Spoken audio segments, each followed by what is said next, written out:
እንደሚታወቀው አብዛኞቻችሁ ምንም ካርድ ሳትሞሉ ነፃ ኢንተርኔት መጠቀም ትፈልጋላችሁ። በዚህ የተነሳ ደግሞ በጣም ብዙ የዩቲዩብ ቪዲዮዎችን ተመልክታችሁ ሊሆን ይችላል፣ በጣም ብዙ አፕሊኬሽኖችን ሞከራችሁ ሊሆን ይችላል። ነገር ግን አብዛኞቹ የዩቲዩብ ቪዲዮ ማጭበርበሪያ ናቸው። እናንተ ደግሞ ሄዳችሁ ስልካችሁ ላይ ስትሞክሩት ላይሰራላችሁ ይችላል ማለት። በዚህ ምክንያት ደግሞ በጣም ብዙ ሰው ሲማረር ተመልክቻለሁ።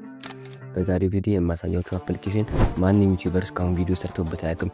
እንደዚህም ደግሞ 100% እርግጠኛ ሆኜ የምነግራችሁ ነገር ማጭበርበሪያ አይደለም፣ በደንብ አድርጎ የሚሰራ አፕሊኬሽን ነው ማለት ነው።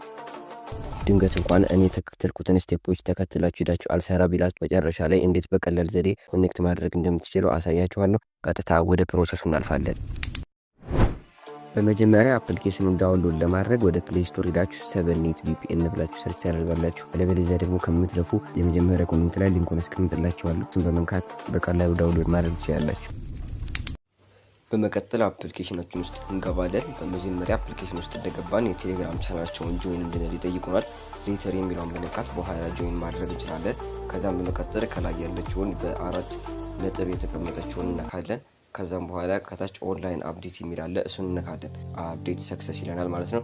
ከዛ በመቀጠል እንግዲህ ሰርቨር ነው የምንመርጠው። አውቶማቲክ ሰርቨር የሚለውን ተነኩትና ካሉት ሰርቨሮች መካከል አንደኛውን ትመርጣላችሁ። ይሄንኛውን እመርጣለሁ አሁን ጊዜ ይሄንኛውን እመርጣለሁ ለጊዜው። በመቀጠል ደግሞ የሀገራችን ኢንተርኔት ሰርቪስ ፕሮቫይደር እንመርጣለን።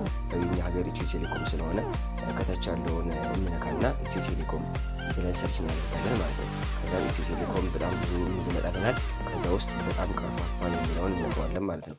በጣም ቀርፋፋ ግን ይሰራል ይለናል። ያው በጣም ቀርፋፋ የሚለውን ተነክተን በመቀጠል ጨርሰናል። ኮኔክት የሚለውን እንነካለን ማለት ነው።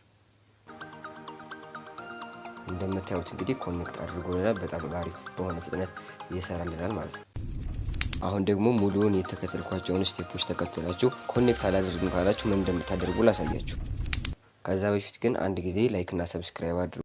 ምክንያቱም የእናንተ አንድ ላይክ እና አንድ ሰብስክራይብ ለኔ 1000 ሞራል ስለሆነ፣ እንዲሁም ከዚህ በኋላ በዚህ ቻናል በጣም አሪፍ የሆኑ ሀሳቦች ስለምናነሳ ተጠቃሚም ስለምትሆኑ እባካችሁ ላይክ እና ሰብስክራይብ አድርጉ። አንድ አፕሊኬሽን ተጠቀማላችሁ። ይሄን አፕሊኬሽን በባለፈው ቪዲዮ ሰርቼበታለሁ።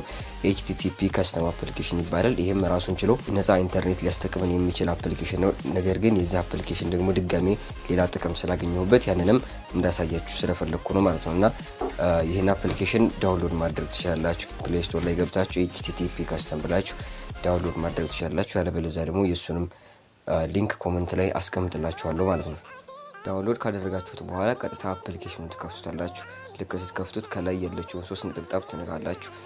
ከዛም ወደ ታች ስክሮል ስታደርጉ ሞባይል IP ሃንተር የሚል አለ፣ እሱን ትነኩታላችሁ። ልክ እሱን ከነካችሁት በኋላ እኔ የማስገባውን ቁጥር ታስገባላችሁ ማለት ነው። እኔ ያስገባሁትን ቁጥር ዲስክሪፕሽን ቦክስ ላይ አስክሪን ኮፒ ያደርጋችሁ ከሞላችሁት በኋላ ሰርች ትሉታላችሁ። ሰርች የሚለውን ስትነኩት ወደ ሌላ ሴቲንግ ይወስዳችኋል።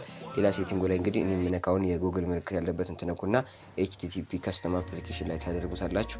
ከዛም በኋላ ባክ ብላችሁ ትመለሱና ሰርች ትሉታላችሁ።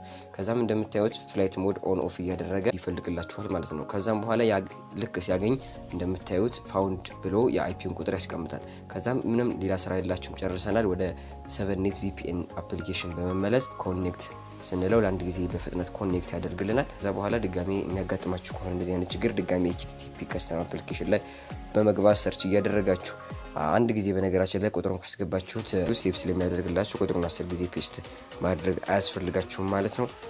ለዛሬ ቪዲዮአችን ይሄን ይመስል ነበረ። እንደዚህ አይነት የVPN እና የነፃ ኢንተርኔት ቲፖችን ከፈልጋችሁ ሰብስክራይብ እና ላይክ አድርጉ። ፒስ አውት።